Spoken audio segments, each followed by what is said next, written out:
Cette vidéo pour expliquer comment calculer des angles dans des triangles particuliers.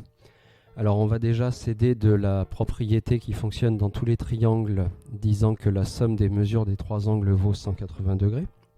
L'idée étant, si on arrive à connaître par exemple deux angles, on peut trouver le troisième par calcul. Des rappels sur les triangles particuliers. Donc un triangle isocèle a deux côtés de même longueur, mais ce qui va surtout nous intéresser, c'est qu'il a deux angles de même mesure.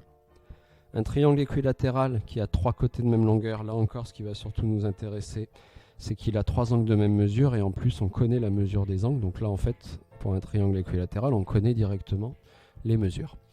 Et enfin le triangle rectangle qui est un triangle qui a un angle droit, donc là ça nous permet de connaître 90 degrés.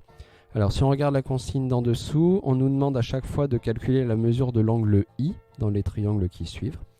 Alors le premier triangle, on me dit que c'est un triangle rectangle, donc déjà j'ai comme information qu'il va y avoir un angle qui fait 90 degrés, rectangle en M, ça veut dire que l'angle M fait 90.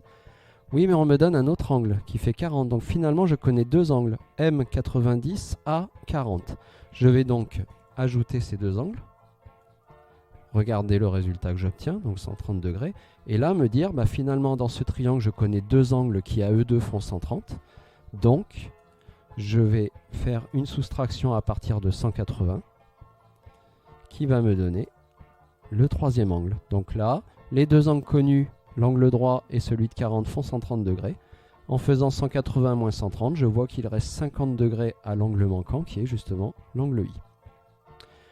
Ensuite, deuxième triangle ainsi que troisième triangle, ce sont des triangles isocèles. Donc là, il faut faire un peu plus attention. J'ai fait des figures en dessous pour s'aider. En fait, un triangle UOI, si on me dit qu'il est isocèle, j'ai trois possibilités. Première possibilité, il est isocèle en U. Deuxième possibilité, isocèle en I. Troisième possibilité, isocèle en O. Et un triangle isocèle à deux angles de même mesure, en fait, c'est à chaque fois les deux angles d'en face. Alors, le premier cas, c'est le plus simple, et c'est d'ailleurs celui qu'on ne me demande pas dans la consigne, c'est si le triangle est isocèle en U, et qu'on me dit que l'angle O vaut 40 degrés, là, l'angle I, si je le cherche, c'est très simple, il vaut automatiquement 40 degrés. Mais là, je n'ai pas ce cas-là. On me donne le cas où il est isocèle en I, je cherche l'angle I, et l'angle O vaut 40. Je suis donc dans ce cas-là. L'angle O vaut 40, je cherche l'angle I. Seulement, comme le triangle est isocèle en I, finalement, l'angle de 40 degrés, il est également à l'angle U. Ça veut dire que j'ai deux angles de 40 degrés qui sont connus. Je vais donc pouvoir, connaissant ces deux angles, les ajouter. Et faire comme on a fait au-dessus, soustraction à partir de 180. Voilà. Les deux angles que je connais, les deux angles de 40 font 80 degrés à eux deux. En faisant 180 moins 80, il me reste 100 degrés pour l'angle I. Voilà, ici. Troisième cas, si cette fois le triangle est isocèle en O, et que cette fois l'angle O vaut 40 et que je cherche toujours l'angle I. Là, il se trouve que l'angle que l'on m'a donné n'est pas l'un des deux angles d'en bas, qui sont égaux, mais l'angle tout seul. Dans ce cas-là, il va falloir que je me dise, je vais tout de suite utiliser les trois angles qui font 180 et enlever l'angle que je connais. Ça me donne 140 degrés. Ces 140 degrés correspondent à quoi?